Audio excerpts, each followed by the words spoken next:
नमस्ते दोस्तों, यह है 12वां एपिसोड। एक और सनसेट।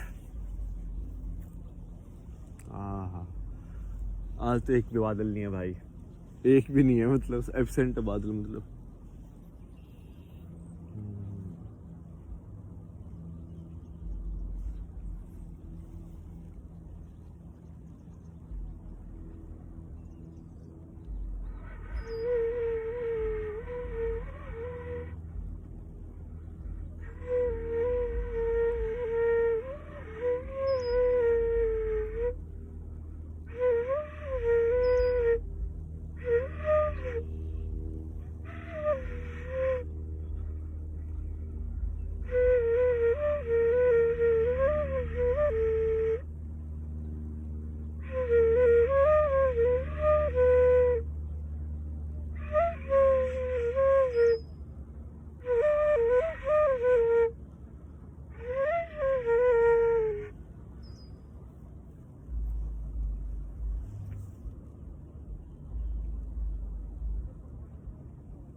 बेसिकली ये जो हैं थॉट्स, जो या ये जो मेथड्स हैं, ये चेक पोस्ट हैं कॉन्शियसनेस के अंदर ना।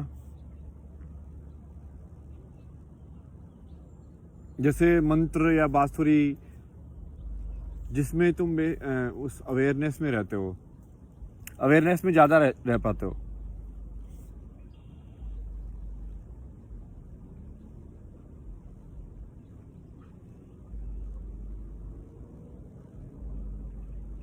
मतलब ये उसकी लाइन है कि वो है भी और नहीं भी की लाइन है, उस पे तुम खड़े हो। मतलब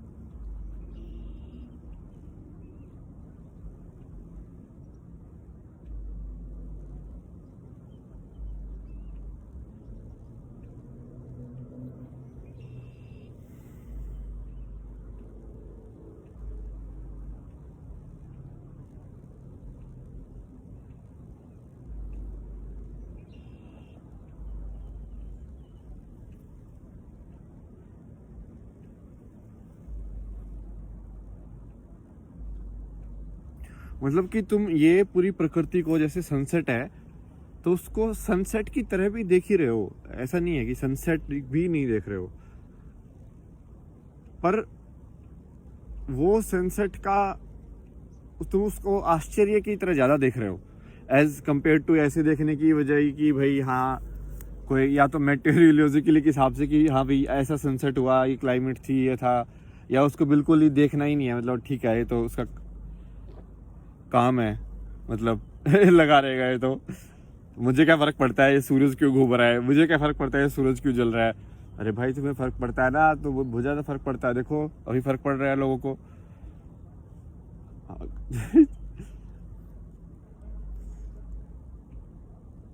ना जानने और जानने की बीच की जो लाइन है ना,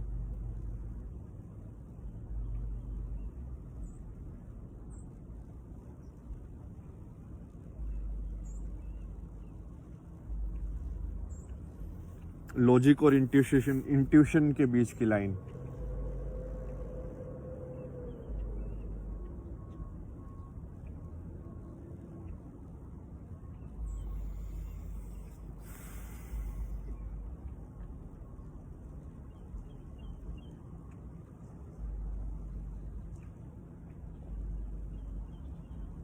तुमको मैं गेम समझाता हूँ, देखो कैसे है। ये हिंदू के हिसाब से गेम है, ठीक है। तो भाई सबसे ऊपर है ईश्वर। ईश्वर क्या है? ईश्वर बेसिकली उस एब्स्ट्रैक्ट क्वालिटी को नाम दे दिया। तो बेसिकली जो बुद्ध बोलता है, जो शून्य है, वो ईश्वर ही बोल दिया उसको, ठीक है। मतलब ईश्वर मतलब कि जो बस अब क्वेश्चन मार्क को गायब कर दिया, जो समझ रहे हो, लास्ट में जो बचा।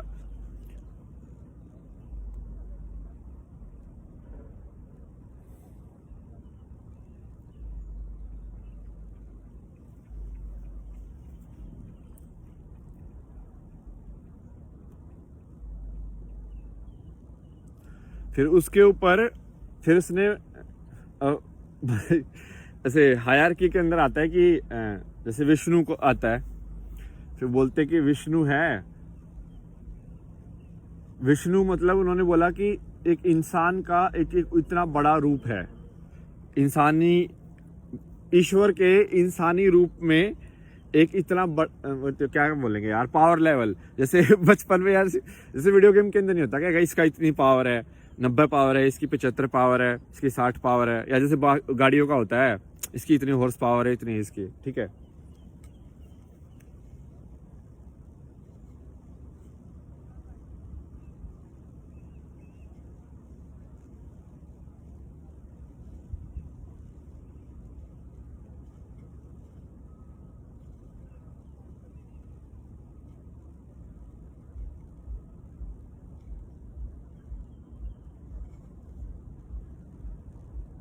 जैसे मनी की भी पावर है, मनी को भी हम ऐसे मानते हैं ना, उसके पास इतना ज़्यादा है, तो उसको तुम उसको यही मानते हो ना कि पावर लेवल है, बटुए का लेवल तुम्हारा, किसका कितना भारी है। जैसे वेट उठाने की पावर होती है कि तुम कितना उठा रहे हो, दूसरा कितना उठा रहा है। तो ये इस वाली इंसान का ये माना गया कि सबसे बड़ा जो रूप है, ठीक है।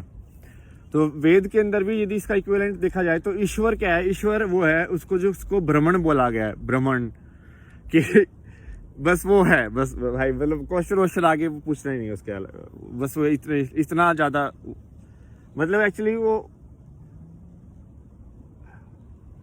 जैसे कि हम कभी पेड़ बनकर नहीं समझ पाएंगे कि हम पेड़ है, वो वैसे ही है। तो वो जो हमारे बीच में भी है और पेड़ के अंदर भी है, वो चीज़ है, वो उसकी पावर लेवल उतनी है। तो हम वैसे जानते नहीं है, बट हमने ऐसे नाम दे दिया है। तो कुछ ना कुछ तो करना पड़ेगा ना। शून्य तुम बोल रहे हो तो भी कुछ ना कुछ तो बोल ही रहे हो। जैसे बुद्ध ने बोला कि वो शून्य है, फिर भी उसने कुछ ना कुछ तो बोल दिया ना। अब तो शून्य कहाँ रह गया, वो शून्य पकड़ लेंगे लोग, फिर वो शून्य भी कॉन्सेप्ट ही बन गया ना, ये उसको तुम रिवर्स करके देखोगे तो एक्स सही में जो चीज शून्य है उसको बोलने का तरीका ये हो ही नहीं सकता है। कैसे बोलोगे जो सही में बिल्कुल जीरो है ही नहीं कुछ भी। ना आवाज है, ना एनर्जी है। जो कैनवस है इस पूरे यूनिवर्स का बेसिकली, जिसके ऊपर एनर्जी या बिग बैंग हुआ है, उसको क्या बोलोगे तुम? उस कैनवस को क्या बोलोगे?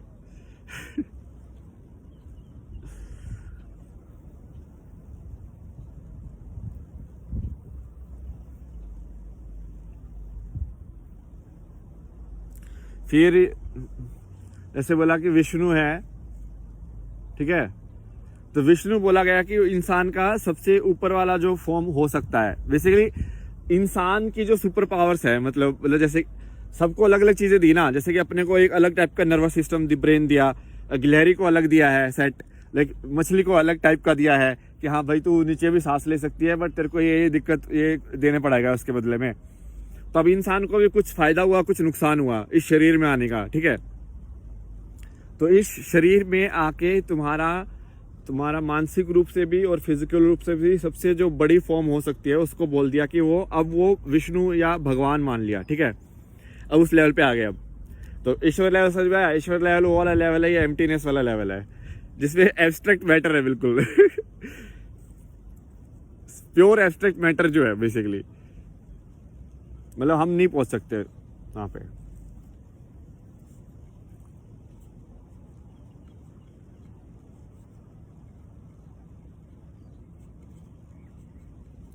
और फिर उसके बाद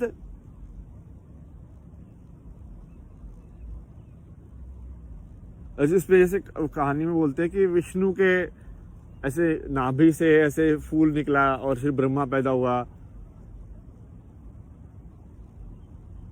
तो ये क्या है, ये ऐसा है कि एक इंसान की अब जब वो उत्पन्न हो गई है, तो ब्रह्मा क्या है? ब्रह्मा मतलब कि रूल्स इन ए वे, समझ रहे हो? प्रकृति के नियम क्या क्या है, तुम पता कैसे लगाते हो? क्योंकि बहुत सारे लोग पता लगाते हैं ना, साइंटिस्ट अपने तरीके से पता लगाते हैं, बट दूसरे तरीके भी पता लगाने के। जैसे पहले भी तो लोग पता लगाते ही थे यार, मतलब कौन सा सांप जहरीला है, कौन सा नहीं है, पता होता था ना लोगों को। उन्होंने क्या कोई ऐसी लिस्ट थोड़ी बना के रखी थी, मतलब बना रखी होगी बट अलग तरीके से बनाई होगी, मतलब तरीका अलग है।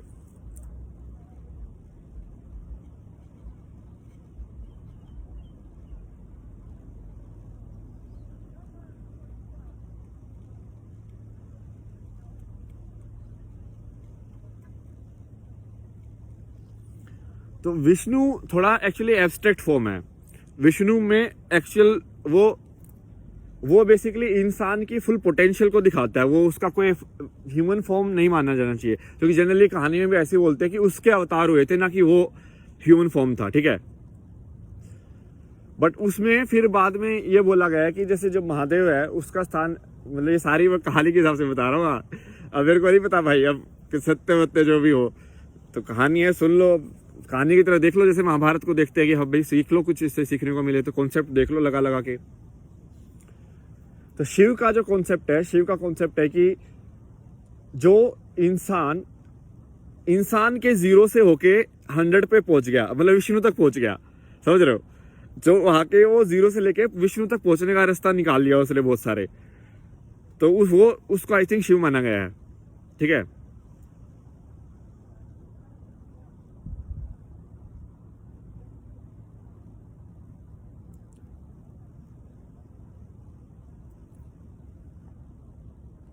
तो बस वो भी देखो, देखने का तरीका है।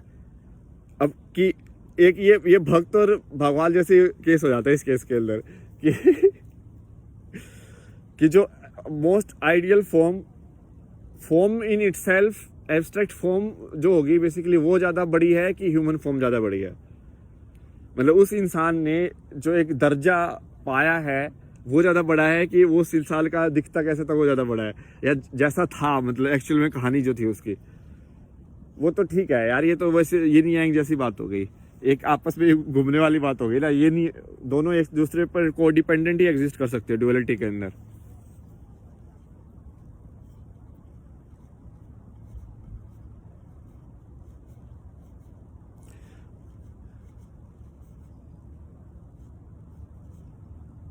और इसमें जैसे है ना, जितना मुझे कहानी लगी ना, जैसे मैंने पकड़ी कहानी, मुझे लगा कि जैसे विष्णु जो है, जैसे शिव को तुमने देखा होगा, शिव हमेशा ऐसे ध्यान में बैठा रहता है, ठीक है, सीधा ऐसे करके ऐसे ध्यान में होता है।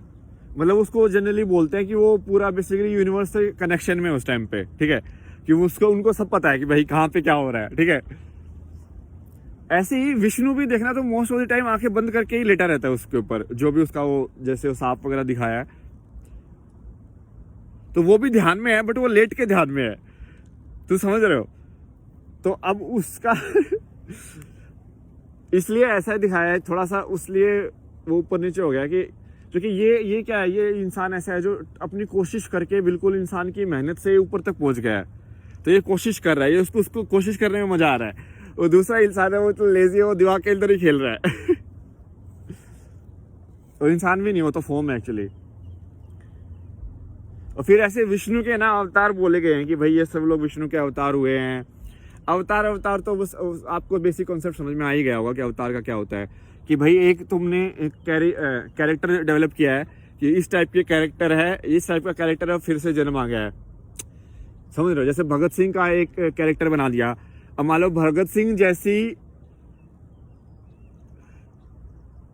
क्या बोलेंगे, सोच वाला कोई और इंसान आ जाएगा तो आपको भगत सिंह की याद दिलाएगा ना वो कहीं ना कहीं।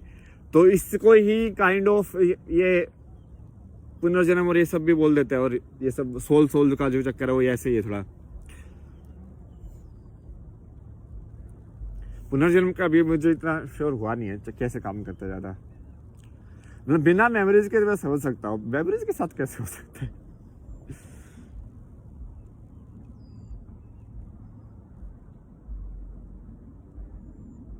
या तो वो पुनर्जन्म एक बार जैसे मुझे समझ में आया था, वो ऐसे आया था कि जैसे ये बुद्धिस्ट लोग बोलते हैं ना कि जैसे वो क्लाउड है, वो हर सेकंड मर रहा है और हर सेकंड फिर से जन्म ले रहा है।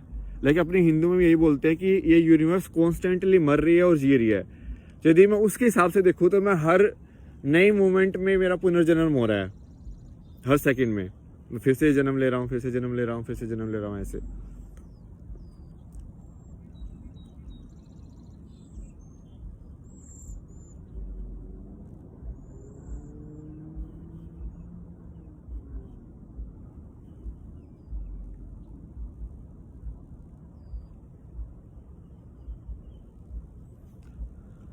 हाँ।